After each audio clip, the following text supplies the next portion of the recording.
Choveu de lado a noite inteira, como se o céu estivesse sendo varrido por escovas invisíveis, e o som da água batendo nos capacetes e nas lonas formava um constante fundo de ruído, igual a um rádio mal sintonizado que nunca se cala, mesmo quando não diz nada. Havia um cheiro de terra recém-remexida, metal molhado e querosene, e a trincheira parecia mais estreita, como se a lama tivesse engolido alguns centímetros de parede a cada hora de tempestade, tornando o mundo apenas um corredor úmido e respirante. O posto de escuta ficava 2 metros abaixo da superfície, escondido por uma cobertura improvisada de madeira inchada e telas de camuflagem pesadas de água, e ali dentro tudo parecia tremer com cada trovão, como se os ossos do abrigo estalassem. E o rádio, a nossa vida miúda e elétrica, estalasse junto, reclamando silenciosamente sua importância. O operador, um rapaz de olhos quietos que sempre carregava um lápis atrás da orelha, havia aprendido a identificar os sons do fronte como quem decora o coração de uma pessoa. O passo do sargento vindo de longe, as gargalhadas nervosas de alguém que fuma para espantar o medo, o clique pequeno das dog tags batendo no peito quando alguém corre sem querer fazer barulho. Naquela noite, porém, tudo vinha amortecido pelo aguaceiro, e restava apenas o ritmo como um metrônomo invisível marcando o tempo até algo acontecer. A rotina salvava. Havia uma cadência quase doméstica na preparação do setor, com a verificação dos cabos, o ajuste dos conectores, a conferência do caderno de sinais, o teste do gerador que rangia como se tivesse artrite. O operador tocava cada parte do conjunto com um respeito quase religioso. O tipo de reverência que se reserva a objetos que já salvaram vidas, sem jamais abrir a boca. A antena lá fora desenhava no escuro um traço tímido contra o céu carregado, e o vento fazia a estrutura cantar de leve, um fio metálico vibrando notas curtas e desafinadas que se perdiam no barulho da chuva. Ao lado, num caixote que outrora carregara munição, ficava o lanche da noite, um pedaço de pão endurecido, uma fatia de queijo embrulhada em papel ceroso e café frio numa cantina que tinha gosto de histórias que não acabaram. O amigo mais próximo do operador, magro, mãos grandes, um humor que aparecia como fósforo riscado no escuro, entrou curvado para não bater a cabeça na viga e perguntou, sem necessidade de resposta, se o céu tinha vazado. Riram. Daquela risada breve que serve para lembrar que ainda é possível rir. Riam mais do hábito de rir do que da piada em si. E isso também era rotina. Havia o ritual de checar o relógio a cada 15 minutos, mesmo sabendo que o tempo ali dentro se dobrava como papel molhado. O operador rabiscava marcações no caderno, anotando horários de transmissão esperada, força do sinal, oscilações que poderiam ser interferência ou apenas a tempestade respirando dentro do fio. Em uma página separada, mantinha uma lista que ninguém lhe pedira. Nomes de lugares além da lama, nomes de rios e ruas que só existiam para quem estava ausente. 3 Lagoas, Rua das Laranjeiras, o beco do mercado onde uma senhora vendia bolinhos e dizia que bolinho bom não afoga no óleo.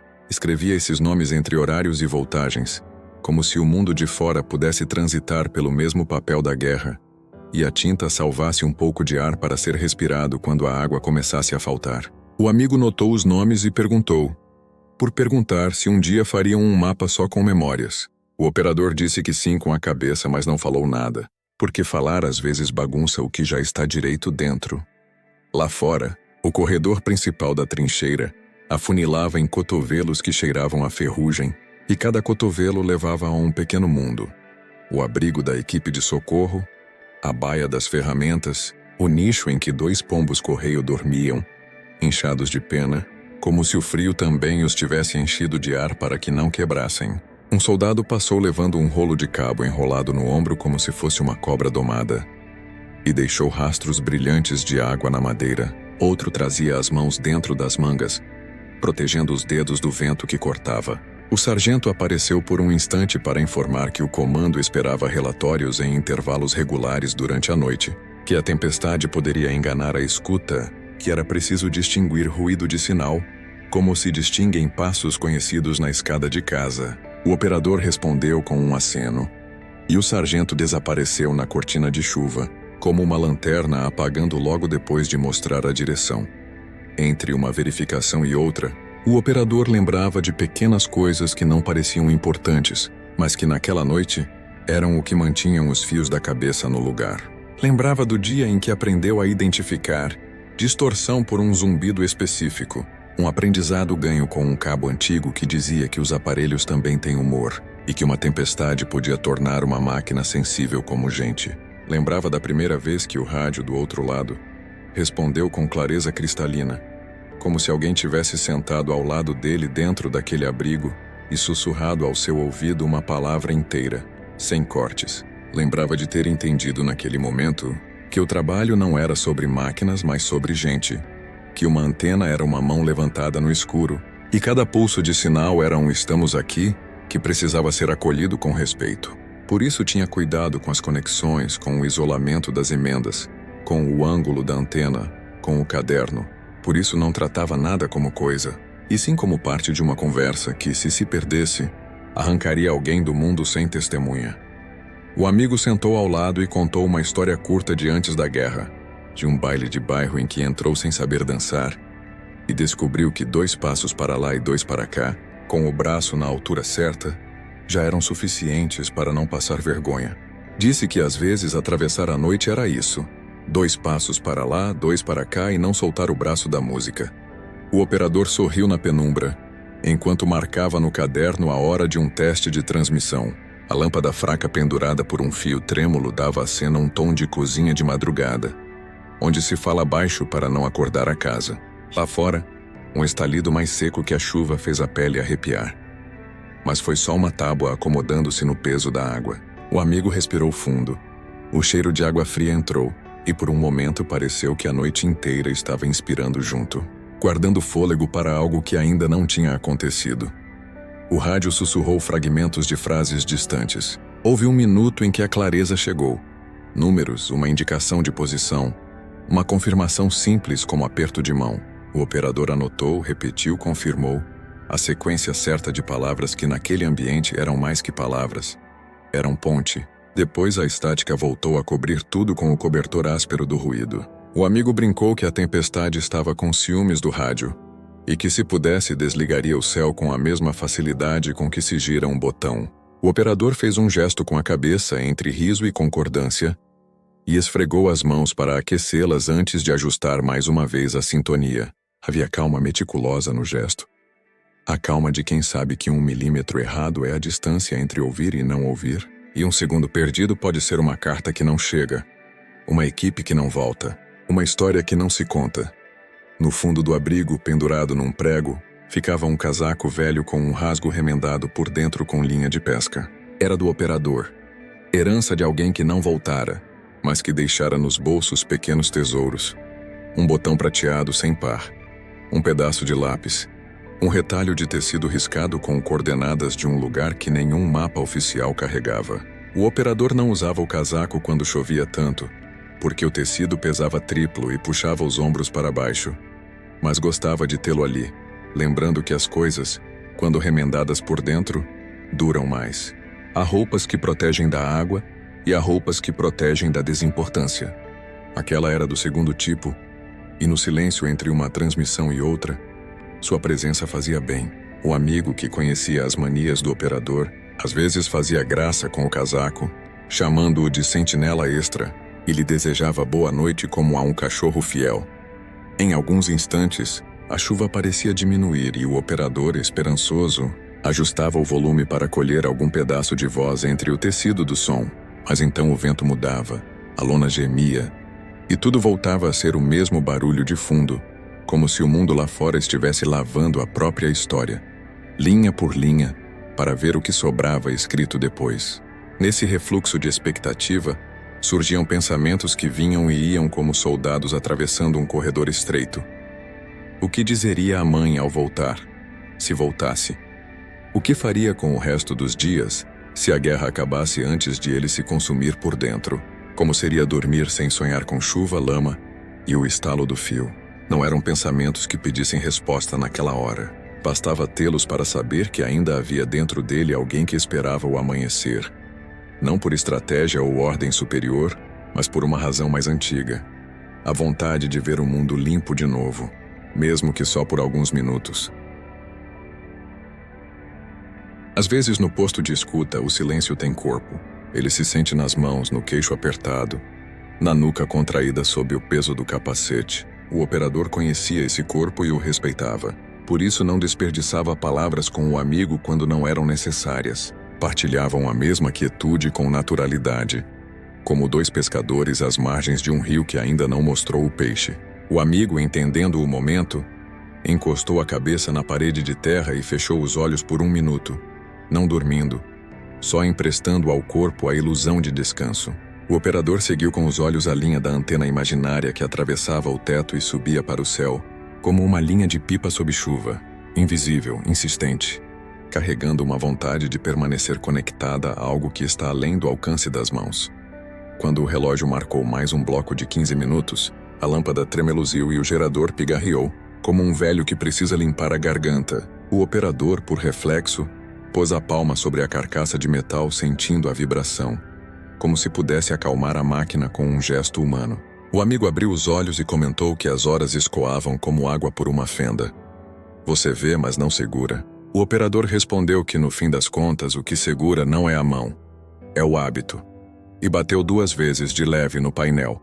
Um gesto que aprendeu a fazer sempre antes das transmissões mais importantes. Tudo estava aparentemente no lugar.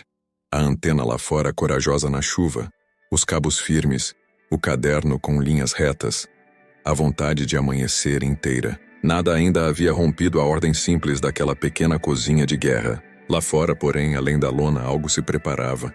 E a noite, que respirava compassada até então, prendeu o fôlego por um segundo que ninguém percebeu conscientemente, mas que ficou registrado no corpo, como ficam registrados certos presságios que só se entendem depois.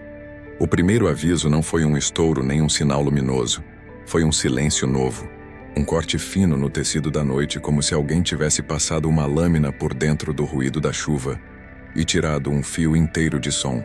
O operador percebeu antes do amigo, porque vivia afinado com a frequência do mundo que ninguém ouvia.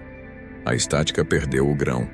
O chiado ficou liso demais, sem as pequenas arestas que anunciam vida no fio. Girou o botão de sintonia devagar. Aquele gesto treinado que tem a paciência dos relojoeiros, e nada respondeu além de um branco molhado. Lá fora, um trovão mais longo rolou por cima do abrigo como um barril carregado. Mas o que importava não vinha do céu. Vinha do rádio que, de repente, deixara de ser ponte e virara ilha. O coração do abrigo desacelerou, num compasso que denunciava o exato instante em que a noite mudou de natureza, sem pedir licença, como mudam certas águas de rio quando o fundo desaparece debaixo dos pés. O amigo se ergueu de um salto contido, olhos na antena imaginária acima da lona, e perguntou com a boca mais do que com a voz: Caiu? O operador não respondeu com palavras. Moveu as mãos como quem ordena objetos num altar e recomeçou o rito dos testes. Conferiu o cabo principal, inspecionou a emenda mais exposta, revisou o aterramento que, em noites como aquela, virava mais desejo do que garantia. O gerador tossiu, firme, acusando vida, e a agulha de medição se manteve em faixa segura, desmentindo uma falha total de energia. Era outra coisa, um silêncio que vinha de fora, do caminho entre a antena e o resto do mundo, ou de um ponto cego que a tempestade abria e mantinha aberto, como uma boca que morde o fio e não solta. O operador anotou hora, fez um círculo ao redor, sublinhou 2 vezes, criando no papel a marca concreta de um problema que ainda era só sensação no ar. A urgência não explodiu, se instalou. Primeiro, a comunicação de rotina atrasou 1 minuto, depois 5. Na marca dos 10, o protocolo já chamava por iniciativas. Repetir a sequência, alternar frequência, reduzir ruído, testar transmissão curta com frase padrão. Posto de escuta 1 conferindo sinal. Nada. Posto de escuta 1 conferindo sinal. Nada. O amigo segurou a luz, protegendo a chama amarelada da lâmpada com a mão, para que o operador visse melhor os conectores, o metal, frio e molhado. Devolvia a sensação de que tudo estava certo na matéria, mas errado no invisível. O operador começou a sentir a presença do sargento à distância, como se a expectativa dele pesasse no teto. Era questão de tempo até alguém cobrar o relatório que não chegava. Entre o caderno e o botão, uma pergunta crescia. E se não for a tempestade? E se além da lona o mundo tiver ficado mudo por outra razão? O primeiro sinal veio não pelo rádio, mas pela terra. Uma vibração pequena e regular, que não combinava com o passo redondo da chuva. O amigo levantou o dedo pedindo silêncio ao silêncio. E ambos ouviram o som de algo cedendo ao longe. Um arranque metálico, como antena arrancada pelo vento, ou mastro vergando até quebrar. O operador sentiu o corpo responder antes da mente. Os dedos formigaram, a respiração encurtou 2 milímetros, e o mundo reduziu-se a uma sequência de ações que precisavam acontecer em ordem para o pânico não crescer. Desligar, verificar, religar, substituir o cabo de enlace, checar a bobina de reserva. O gerador manteve o ronco fiel e isso acalmou metade do medo. A outra metade, a que tinha a forma de pergunta, continuou de pé no centro do abrigo, olhando os dois com a teimosia de quem quer resposta. O sargento apareceu encharcado, com a capa brilhando sob a luz bamba, e não precisou perguntar. Entendeu tudo num relance, como quem entra numa cozinha e sente que o bolo desandou só pelo cheiro. 15 minutos sem retorno, disse o operador curto oferecendo o caderno aberto. O sargento assentiu, a boca dura, e colocou sobre a mesa uma pequena bobina extra embrulhada em pano. A tempestade está derrubando coisa grande no setor leste, disse, mas o comando não confirmou queda de rede. Precisamos de vocês para separar medo de fato. O amigo já erguia as mangas, se preparando para sair ao corredor com uma capa, e o sargento negou com a cabeça. Primeiro, tentar tudo de dentro. Só depois, se não houvesse sinal, arriscar o lado de fora, onde a lama puxava o tornozelo como mão de morto. O operador sentiu naquele instante que a noite tinha virado prova, e que ele era a última linha entre um grupo inteiro e o desconhecido. Reiniciou. Alternou frequências conforme o protocolo. Ajustou o ganho em passos de respiração. Inseriu a bobina nova. Tomou cuidado com a umidade que escorria das mangas até as juntas.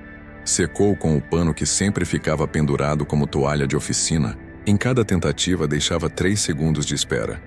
Como quem bate a porta e conta mentalmente antes de bater de novo. Em nenhum desses intervalos a voz veio. A estática, porém, mudou de textura.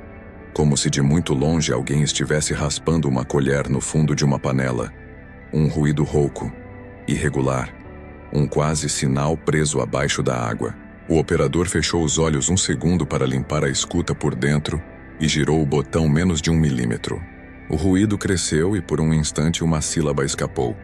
Não o bastante para ser palavra, o suficiente para provar que havia gente do outro lado tentando o mesmo.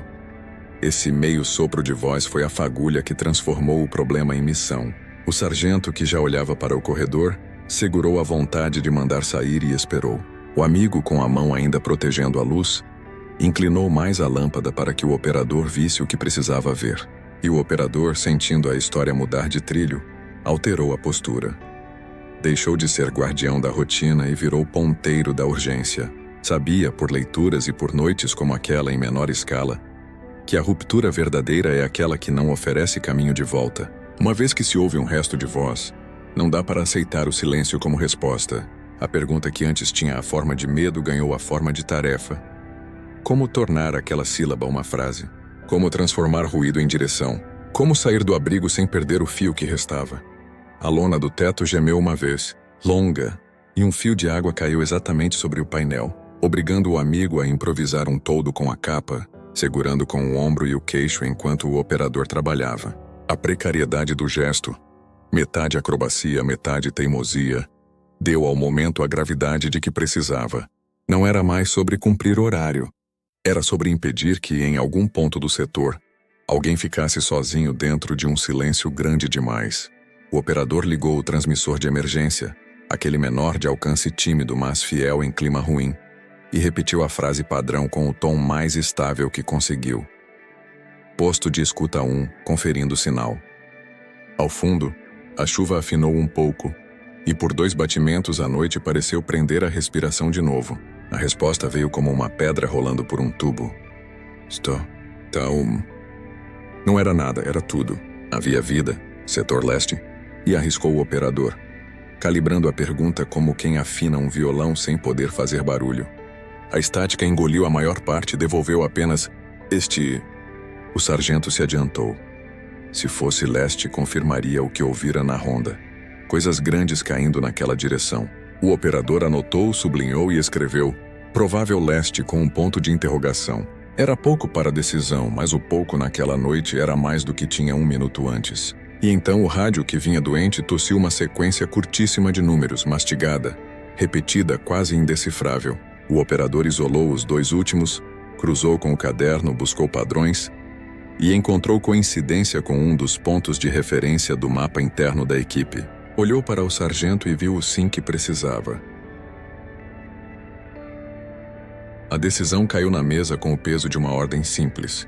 Era preciso sair. Não para procurar briga, não para fazer barulho, mas para dar 2 passos para lá, 2 para cá, e amarrar de volta o fio que ligava gente a gente. O sargento distribuiu funções com metade das palavras que usava em dias secos. O amigo pegou a capa ou a lanterna, o rolo pequeno de cabo sobressalente. O operador prendeu o caderno dentro do casaco remendado, como quem guarda perto do peito o mapa e a missão. Antes de cruzar a cortina de chuva, ele ainda tentou uma última vez a frase de rotina, por superstição.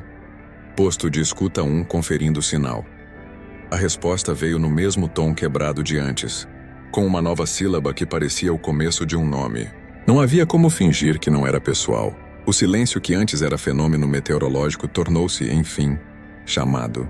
E um chamado, quando chega, não deixa escolha que não seja ir. A cortina de chuva bateu no rosto como se o ar tivesse ganho unhas, e a trincheira, vista de dentro, virou um corredor vivo, estreito, onde cada curva guardava um vento próprio e cada poça escondia um degrau a menos no chão. O operador foi primeiro, não por orgulho, mas porque conhecia o mapa invisível daquele trecho como quem decora a casa no escuro. 2 passos curtos, cotovelo na parede à esquerda. Evitar o ponto em que a água desce em lâmina e derruba o corpo para frente. Atrás, o amigo protegia a lanterna com a capa, acendendo apenas sob o tecido, para rápida consulta aos rabiscos no caderno que agora era bússola improvisada e promessa de retorno. A sensação de sair do abrigo foi igual a passar por uma porta que não permite volta. Ali dentro, o mundo tinha barulho controlado. Ali fora, o som não obedecia a ninguém. E o silêncio entre estalos era povoado por coisas que a imaginação preferia não nomear. O sargento, 3 passos atrás, guardava a retaguarda e contava com os dedos o ritmo do grupo, como quem segura o tempo para não se perder dele. Era o cruzamento de um limiar real e íntimo, ponto em que a missão deixa de ser ideia e vira corpo molhado em marcha. O primeiro trecho exigiu rastejo alto, por causa de um trecho de sombra exposta ao horizonte, onde a crista do terreno desenhava o grupo para qualquer olho invisível. O operador baixou o centro de gravidade, peso nos antebraços e nas pernas, lembrando instruções que viravam instinto quando o chão puxava e o vento gritava um pouco mais alto. Não adiantava a velocidade, adiantava desaparecer, virar parte da textura da lama, mover-se na cadência do ambiente, como o bicho que aprendeu a existir, sem deixar frase no mato. O amigo imitava os gestos com precisão surpreendente, e o sargento, mesmo pesado de água, mantinha a linha como se o corpo soubesse desde sempre equilibrar urgência com prudência. Paravam quando a chuva engrossava a ponto de virar cortina útil. Avançavam nos soluços do vento, aproveitando o barulho maior para cobrir o barulho menor dos corpos. A cada 5 metros, o operador tocava o cabo sobressalente com a mão, como quem confere pulso em doente. Era pouco, mas era vínculo. Um galho baixo, invisível no breu, arranhou o rosto do amigo, deixando o cheiro de madeira verde e sangue misturado, e o operador ergueu 2 dedos, sinal para pausa curta. Abrigaram-se sob um talude que cheirava a ferro e raiz, e ali, dentro do pequeno oco de escuridão, acenderam a lanterna sob a capa só por 3 respirações, o suficiente para ver o traço que precisavam seguir. Uma linha de pedras mais claras que, em dias secos, serviam de guia para quem não tinha mapa. Naquela noite, era um fantasma de um caminho que só os teimosos reconhecem. O operador traçou no ar a sequência de curvas, memorizando como se fosse um refrão. O sargento tocou o ombro dos 2. Continuem. E eles retomaram a marcha com a resignação de quem já entendeu que coragem, no meio da lama, é repetir um gesto simples até ele abrir passagem. O rádio de emergência, preso no peito do operador como um segundo coração, tossia ruídos que às vezes pareciam linguagem, e às vezes eram apenas o eco da chuva batendo de outro jeito em algum lugar longe. O operador tentava pingar transmissões curtas nos intervalos em que o vento cedia, como quem lança anzol em água turva na esperança de fisgar uma sílaba. Setor leste, confirme. O retorno vinha moído, mas por 2 vezes devolveu o mesmo número final, coincidindo com o que estavam perseguindo no caderno. A redundância ali era conforto. 2 sinais ruins concordando dizem mais que um bom. A cada confirmação torta, o corpo todo do operador se inclinava 1 grau para frente, como se a missão puxasse pela farda, apressando sem permitir pressa, exigindo precisão para não transformar busca em perda.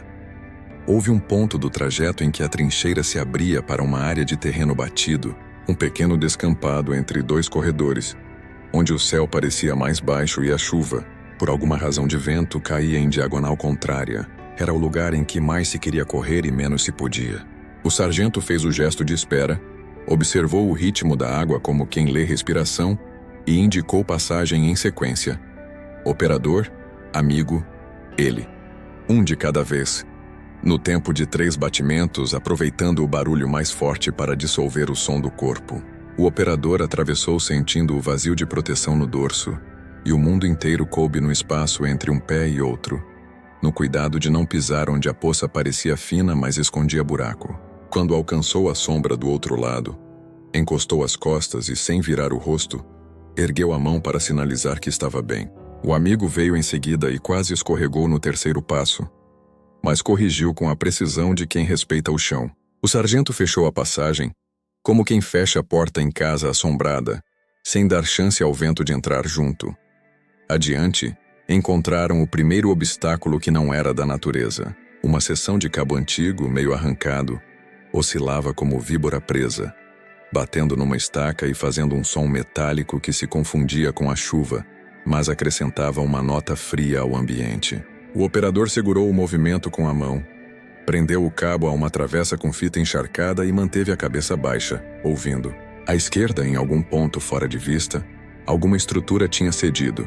O barulho dos materiais sendo puxados pelo vento vinha em rajadas, e dentro delas, uma sequência ritmada de pancadas menores lembrava passos apressados interrompidos. O sargento ergueu a mão, ficou imóvel, contando mentalmente as pausas e concluiu que não eram passos. Era madeira batendo em madeira no mesmo intervalo. Só então respiraram de novo, todos ao mesmo tempo, sem combinar. Uma falsa leitura ali custaria mais do que a noite estava disposta a cobrar. O terreno começou a inclinar, e com a inclinação, veio o barro mais fino, traiçoeiro, que gruda no coturno e inventa peso extra. O operador trocou o modo de deslocamento, deixou o centro de gravidade mais baixo, fixou os pés como quem desenha degraus temporários na massa escura. O amigo, mais leve, se deu melhor por alguns metros e se permitiu uma piada sussurrada sobre sapatos de dança atolando na lama. O operador sorriu sem dentes e, em resposta, apontou o ombro do amigo, onde a água canalizava como uma pequena queda d'água, sinal de que a capa estava mal ajustada e poderia virar funil até encharcar o peito. Consertado o detalhe, seguiram porque, na travessia, vencer não é avançar muito de uma vez. É evitar que o pequeno erro de agora se torne a grande perda de daqui a pouco. Quando pararam de novo, foi sob a proteção torta de um abrigo sem porta, meio desmanchado que cheirava a couro antigo e mofo. Ali, a lanterna voltou sob a capa e o caderno ganhou mais 2 marcas. Uma seta para o leste e um círculo numa depressão do terreno que, se tomada de água, poderia virar armadilha de tornozelo. O sargento tocou o papel com o indicador, perguntando sem falar se a leitura do rádio ainda apontava o mesmo quadrante. O operador assentiu e arriscou uma transmissão. A resposta, de tão fraca, veio como um arrepio mais do que como som. Mas trouxe uma novidade. Uma consoante que parecia inicial de nome. O amigo olhou rápido, e os dois pensaram na mesma pessoa sem dizer. Era isso que a travessia fazia. Trazia-o longe para o peito até doer. Um estalo mais forte, diferente dos outros, cortou o ar, e a antena que imaginavam intacta em algum ponto cedeu de vez. Não a deles, mas uma do setor distante, cuja queda fez a noite engolir a palavra que quase vinha. O operador mordeu a parte interna da bochecha para segurar o impulso de responder com pressa. E em vez disso respirou pela contagem que usava para estabilizar a mão no botão. O sargento disse, baixo, que era hora de considerar o plano de contingência. Subir pela linha de pedras até a crista e, de lá, tentar reposicionar a antena auxiliar. O amigo franziu o rosto sabendo que a crista expunha o corpo e a vontade. O operador pesou a decisão. Sentiu o corpo dar o passo sozinho por dentro antes de as pernas se moverem. Às vezes, atravessar é aceitar que o medo vai junto, com acento marcado. Tomaram a subida de lado para não transformar a trilha em cascata de lama. O cabo sobressalente passado do ombro ao quadril parecia uma linha de pipa amarrada ao peito de cada um. E os três avançavam como se sempre tivessem treinado juntos para aquele momento que nunca veio no manual. Lá em cima, o vento recebeu os corpos como recebe porta mal fechada, com um empurrão. O operador protegeu o rádio com o corpo. O amigo abriu a capa para fazer sombra à lanterna sem deixar escapar luz. E o sargento, deitado de bruços, avançou os últimos centímetros arrastando-se como quem aprende a ser parte da terra. A crista, uma vez alcançada, ofereceu visão nenhuma, só água e negras sugestões de formas. Mas ofereceu também um pulso mais limpo no fone, como se a altura, mesmo invisível, favorecesse encontros. O operador encaixou a antena auxiliar, ajustou a orientação por tentativa e erro, usando como referência unicamente o aumento ou a perda de ruído na orelha. Girava um grau, esperava, anotava mentalmente a textura do som, girava mais 2, ouvia o vento brigar com a lâmina de água. Voltava meio, e então, de súbito, uma sequência de 3 batidas curtas que poderiam ser coincidência, alinharam com o que esperava. Setor leste, confirme 2-8. A resposta veio como resposta de fantasma. 2-8, e depois, por cima, como se alguém tivesse empurrado a voz por um corredor entupido. Um pedaço de palavra, mar. O amigo prendeu o ar. O operador fechou a mão ao redor do microfone, como se segurasse a própria palavra para que ela não caísse. A travessia. Ali cumpriu seu rito, tinha arrancado o trio do abrigo, exposto os corpos ao vento e ao erro, testado os limites do que era prudente e do que era urgente, e os colocara na beira de algo que ia exigir mais do que técnica. O sargento olhou para os dois, viu a decisão já feita no rosto do operador e não precisou dar ordem. Mais 2 pontos para leste, disse apenas, quase como quem dá direção a uma dança. O operador assentiu. O amigo ajeitou a capa no ombro com o cuidado de quem puxa a coberta sobre quem dorme. E os 3 juntos moveram-se em direção ao nome que começava a nascer no rádio, comprometidos com a ideia simples e enorme de que, naquela noite, seriam ponte até o fim da linha. Custasse a lama, o vento ou o medo pedir mais espaço do que o corpo tinha para dar. O nome que nascia no rádio veio inteiro quando a antena auxiliar encontrou o ângulo preciso, como quando a chave, enfim, acha o dente certo da fechadura. Marcos. Não foi grito, foi pedido. E junto do nome, uma sequência de números mastigados que, cruzados com o caderno, apontavam para um ponto além da crista, onde o terreno cedia para um vale raso cheio de água escura. O sargento não precisou dar discurso. É ali. Era o que já vibrava nos corpos. O operador enfiou o caderno para dentro do casaco remendado, segurou o rádio com a mão de quem segura um pulso e, no curto intervalo em que o vento baixou a guarda, lançou a frase mais simples e mais difícil. Marcos. Mantém. Do outro lado, a resposta veio quebrada, mas viva. Aqui. Essa única palavra redefiniu a noite. Já não buscavam um ponto cego em mapa. Buscavam uma pessoa que respirava do outro lado da chuva e da lama, e que dependia do fio tênue de voz que tinham aberto no escuro. A descida para o vale era a pior parte. A lama formava degraus falsos e a água, parada por cima, escondia o desnível que torce tornozelos e rouba equilíbrio. O sargento dividiu a tarefa em frações, como quem reparte peso para que ninguém quebre por inteiro. O amigo à frente, sondando com a ponta da bota e marcando com a mão os pontos seguros. O operador no meio, protegendo o rádio como se fosse uma vela que não pode apagar. O sargento por último, ancorando cada avanço e pronto para segurar peso de gente. No primeiro terço, o amigo afundou até a canela, mas recuperou com o movimento de quem aprendeu a ceder um pouco para não ceder tudo. No segundo, O operador escorregou o suficiente para ver os dedos buscando trás da terra, e o rádio bateu no peito com um som oco que doeu no medo. No último, o vento mudou de lado e trouxe surpreendentemente um silêncio curto, uma janela. O operador aproveitou e pediu: "Repete." A resposta veio com mais ar do que som: "Aqui." Era perto. Chegaram ao fundo do vale quando um raio rompeu longe, desenhando por um meio segundo o contorno de algo baixo à direita. Uma forma humana meio submersa, encostada a um tronco caído, como se a árvore tivesse decidido adotar um corpo contra a corrente. O amigo apontou, o sargento conteve o ímpeto com a mão. Não correr, checar o chão. E fizeram a aproximação como se aproximam de pássaro ferido, com urgência contida. 2 passos seguros, pausa. Mais 2, pausa. O operador chamava Marcos com a voz baixa e firme. E a cada chamada o corpo à direita respondia com um movimento curto, suficiente para manter a direção.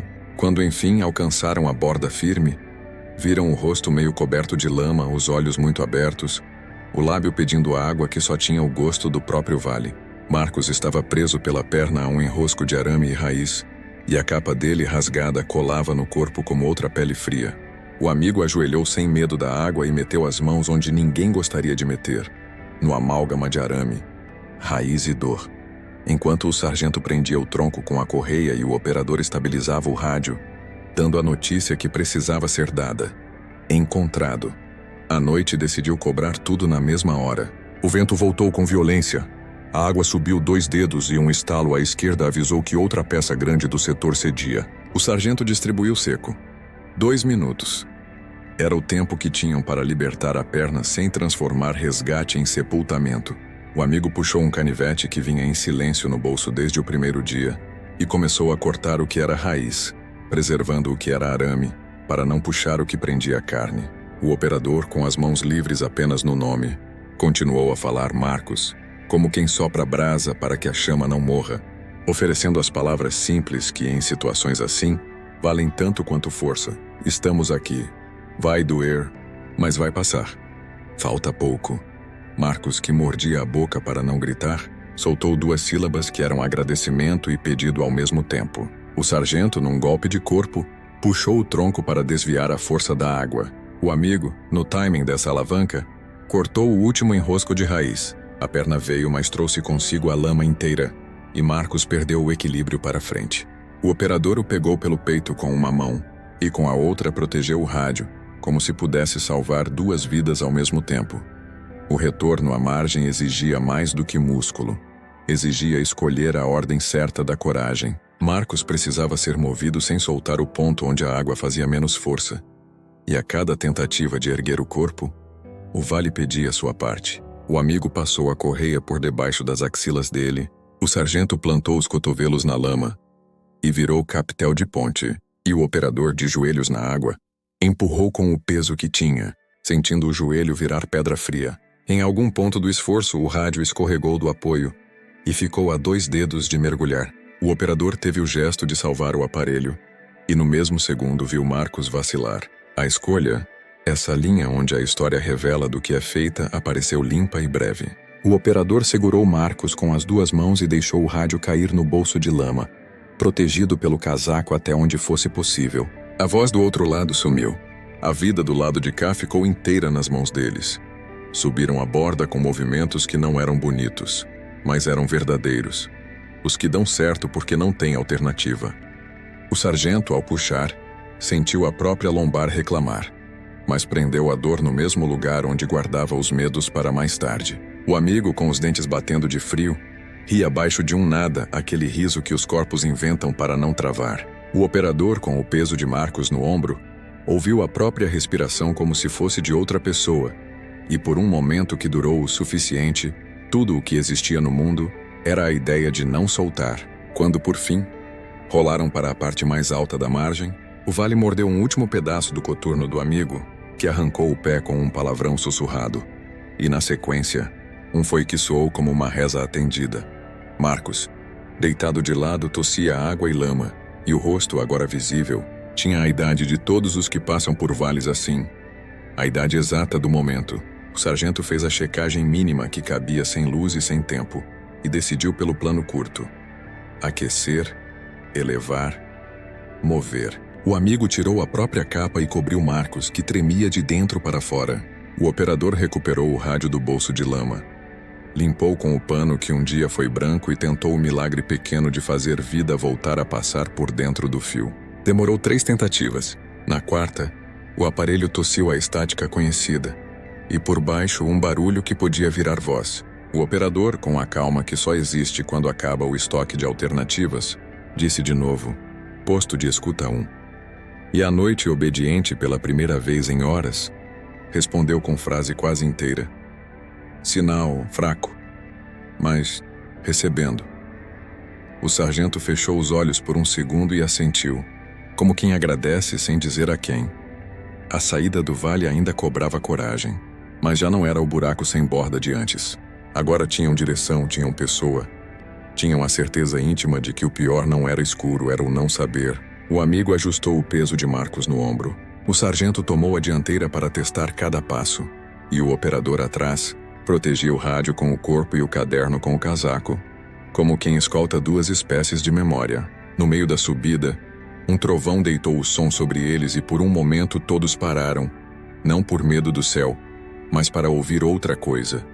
O coração dos 3 batendo no mesmo compasso. Foi quando o operador entendeu, sem precisar de palavras grandes, que o clímax daquela noite não era a queda do raio, nem o estalo da árvore. Era a escolha repetida em cada segundo de carregar junto. Era isso que a história tinha vindo dizer desde a primeira linha.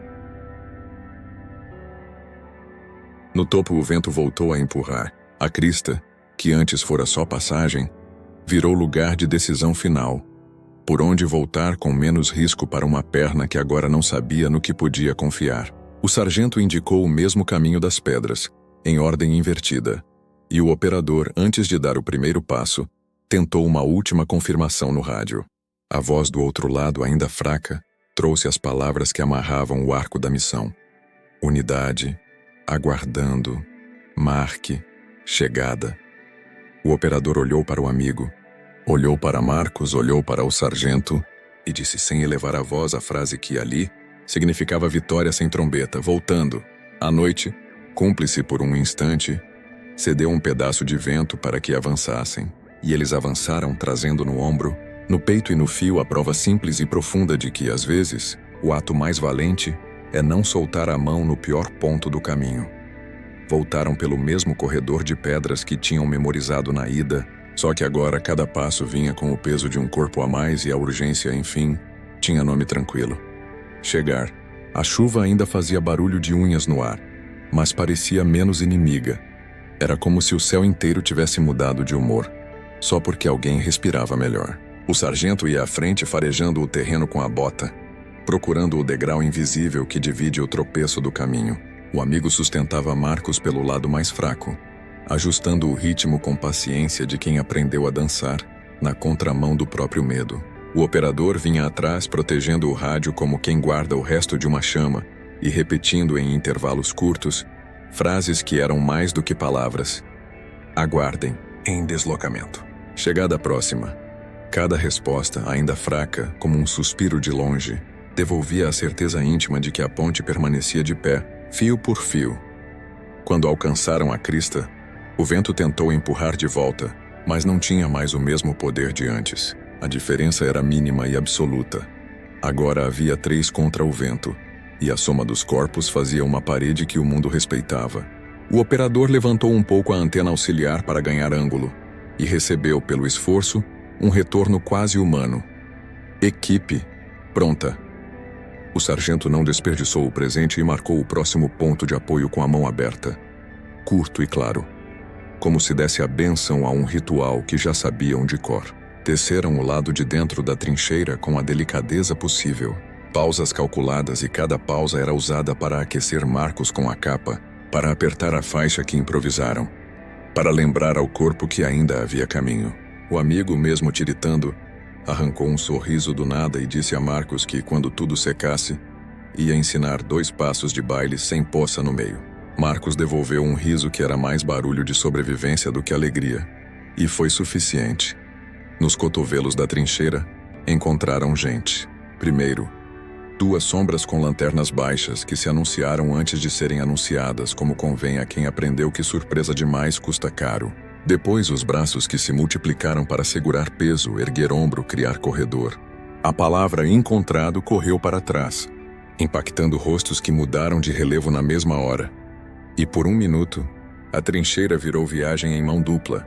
O trio trazia Marcos, e o resto trazia de volta ao trio o sentido do que estiveram fazendo.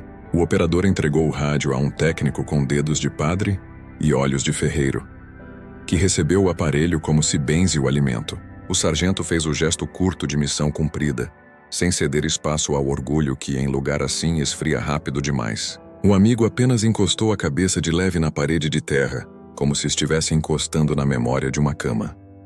A equipe de socorro levou Marcos para dentro do abrigo de lona com luz amarela, aquele mesmo tipo de luz que fazia qualquer lugar parecer cozinha de madrugada. O operador ficou na porta meio dentro, meio fora, como se um pé ainda precisasse vigiar à noite enquanto o outro descansava. Viu a perna sendo examinada, ouviu o veredito de duas palavras que valiam poesia: vai sarar. O amigo soltou o ar como se tivesse segurado desde a primeira sílaba do nome no rádio, e o sargento, discreto, ajeitou o casaco no ombro para esconder o tremor que vinha da espinha, não do frio. A chuva lá fora começou a perder o hábito de raiva e a virar som de fundo. Como o rádio mal sintonizado depois de uma notícia boa, a rotina, feito cão fiel, reapareceu de leve. Conferir cabos, secar conectores, recontar as ferramentas, reorganizar a mesa. Era como se o mundo, reconhecendo a tarefa cumprida, voltasse um pouco para o lugar. No posto de escuta, o gerador pigarreou de satisfação, e a lâmpada, menos triste, devolveu cor às coisas. O operador tirou o caderno de dentro do casaco, espalhou sobre a mesa as páginas onduladas de água e lama e começou a reescrever com letra paciente a sequência que não queria perder, os horários, a mudança de textura do ruído, a sílaba que virou nome, o ponto do mapa que se confirmou, a queda da antena, o improviso da crista, o vale, o resgate. Não era relatório apenas. Era uma forma de dizer a alguém que ainda virá. Assim se faz quando a noite resolve silenciar o fio. O amigo pendurou a capa para escorrer e tirou do bolso uma migalha de pão que resistira à travessia. Quebrou em três como quem sela pacto. E os três comeram aquilo que naquele momento tinha gosto de chão firme. O sargento, quase sorrindo, comentou que há vitórias que só se medem em respirações sincronizadas. Mais tarde, quando a madrugada cedeu lugar à manhã com uma teimosia de velho, o céu clareou em cinza de roupa lavada, e por alguns minutos a trincheira pareceu menos funda. Marcos dormia coberto, a cara mais tranquila que se podia esperar de quem tinha visto a noite de muito perto.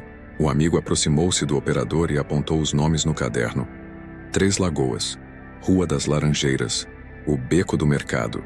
Disse que agora acrescentariam um lugar novo ao mapa. O vale sem nome onde a palavra "estamos aqui" não se perdeu. O operador assentiu e desenhou um pequeno círculo no canto da página, sem legenda, como se certos lugares só pudessem existir de verdade dentro de quem passou por eles. O sargento, antes de se afastar, deixou na mesa algo que ninguém esperava. Um botão prateado sem par, igual ao que o operador mantinha no bolso do casaco remendado. De quem era o casaco, disse, ficou de guarda hoje. Foi a bênção mais clara que alguém poderia dar sem mudar de tom. O operador passou os dedos pelo botão como quem passa pelo rosto de alguém querido e o colocou ao lado do caderno, não como troféu, mas como lembrete de que há coisas que só permanecem porque alguém as costura por dentro. O amigo comentou com a voz baixa e limpa que talvez fosse hora de pendurar o casaco num prego melhor, em lugar onde o vento não zombasse tanto dele. Riram suaves daquela risada que volta a ser hábito quando a alma encontra assento. Antes de encerrar a vigília, o operador ajustou o rádio principal, agora obediente, e enviou uma última transmissão de rotina, que pela primeira vez na noite soou como música antiga reencontrada. Posto de escuta 1. Sinal estável. Unidade completa. A resposta veio sem ruído. Recebido. Não havia fogos. Não havia discurso. Havia o desenho discreto de uma vida que se mantém, precisamente, por causa de gestos pequenos repetidos com um grande cuidado. O operador fechou o caderno, colocou o lápis no lugar atrás da orelha e, por um instante, permitiu-se encostar a nuca na madeira, olhos fechados, ouvindo já não a chuva, mas as respirações ao redor, que juntas faziam a canção que interessa. Quando saiu para respirar o ar da manhã, a lama ainda era lama. A trincheira ainda era trincheira, e o horizonte continuava tão cauteloso quanto na véspera. Mas alguma coisa, por dentro, tinha mudado de lugar e de peso. O operador entendeu, sem grandeza, que o ofício não era máquina, era gente. Que antenas são mãos levantadas no escuro. E que às vezes a coragem não está em avançar, mas em permanecer ligado quando ficar seria mais fácil. Guardou o casaco remendado, o caderno com o círculo sem nome, e a certeza que valia por um elixir silencioso. O de que, na próxima noite, quando o rádio tossir ou a chuva esconder, haverá alguém do lado de cá disposto a dizer, de novo, a frase inteira que sustenta o mundo miúdo das trincheiras: estamos aqui.